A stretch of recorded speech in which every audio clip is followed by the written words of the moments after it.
waa shil aad u weyn oo ka dhacay magaalada Cape Town wadooyinkooda waaweyn gaar ahaan wadada R300 shilkaani sidaad arkaysaan dadkii shilka uu ku dhacay oo gawaarida mid ka mid ah saaray waxaa lagu mashquulsan yahay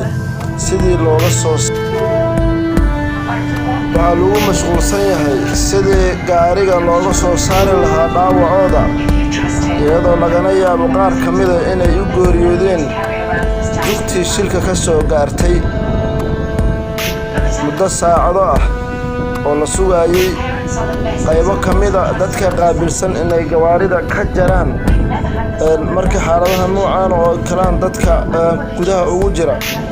oo markuu ayaa waxa ay imaadeen imika waxayna bilaabeen durbadiiba sidii ay u jari lahaayeen ama ay u jarjari lahaayeen qaybaha kore ee gaariga isla markaana ay uga soo saari lahaayeen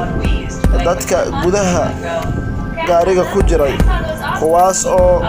halkaasi ku go'doomay inta badan shilalka noocan oo kala ayaa waxa ay dhacaan maalmaha weekendiga ah sida Axadda iyo Sabtida